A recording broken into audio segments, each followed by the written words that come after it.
और देखिए भौगोलिक रूप से मारियोपोल जो है वो बहुत ही छोटा सा शहर है और यहाँ क्रीमिया पर कब्जा करने के बाद ये रूस के लिए काफी अहम हो जाएगा। जिस तरीके से आज राजेश बता रहे हैं कि यहाँ की स्थिति कुछ ऐसी है, चारों तरफ से घेर लिया गया है, हमले लगातार हो रहे हैं और एक तरीके से कहे तो कब्जा ही है, लेकिन उसको पूरी तरीके से अपने नियंत्रण में लेने की कोशिश रूस की तरफ से जरूर होगी। लेकिन गौरव सावंत हमारे साथ इस वक्त पोलैंड से मौजूद है।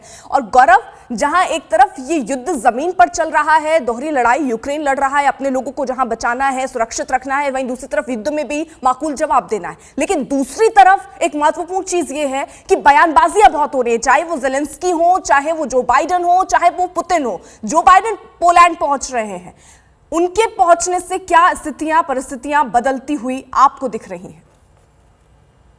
देखिए, जो बाइडेन जब यहाँ पहुंचेंगे तो उनका एक लक्ष्य है, एक जो ह्यूमैनिटेरियन असिस्टेंस पोलैंड दे रहा है, 2 मिलियन से ज्यादा यानी 20 लाख से ज्यादा शरणार्थी इस समय पोलैंड में मौजूद है जो यूक्रेन से आए हैं। उनकी संख्या और बढ़ने की उम्मीद है आने वाले दिनों में। तो उनकी कोशिश यही है कि ह्यूमैनिटेरियन असिस्टेंस जो पोलैंड को दिया जा रहा है और जो ह्यूमैनिटेरियन असिस्टेंस पोलैंड यूक्रेन के नागरिकों को दे रहा है, उनकी पीठ थपथपाई जाए, पहली बात। और दूसरी बात, पोलैंड जैसे जो नेटो सदस्य देश है उनका मनोबल बढ़ाया जाए, क्योंकि उनको बहुत ज्यादा इस समय डर भी है और खतरा भी है कि अगला बड़ा हमला अगर रूस यूक्रेन पर करने में सफल होता है तो उसके बाद पोलैंड और बाकी देश भी उसके निशाने पर आ जाएंगे। और पोलैंड को इस बात से बहुत निराशा है और डर है इस समय कि रूस की सेना उसकी सीमा तक पहुंचने वाली है। जो बड़े हमले हुए हैं लेविव और आसपास, वो पोलैंड की सीमा से महज 10-15 किलोमीटर दूर हुए हैं। तो एक खतरा पोलैंड पर लगातार मंडरा रहा है। लेकिन जो आपने दूसरी बात का जिक्र किया था,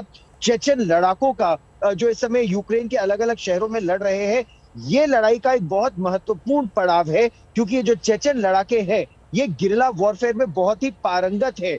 जो चेक पॉइंट्स और चेक पोस्ट कीव की सेना या यूक्रेन की सेना ने अलग अलग जगह लगाए हैं, उनको ध्वस्त करने में, पीछे से वार करने में और फिर यूक्रेन को एक तरह से घुटनों पर झुकाने में इस तरह के लड़ाके, चाहे वो चेचन गिरिलास हो, चाहे वैगनर फोर्सेस हो, इनकी बहुत महत्वपूर्ण भूमिका होने वाली है आने वाले दिनों में। ये इसके बारे में हम लोग जब कीव में थे तब भी चर्चा करते थे और अब इनके ऑपरेशंस दिखने लगे हैं जमीन पर।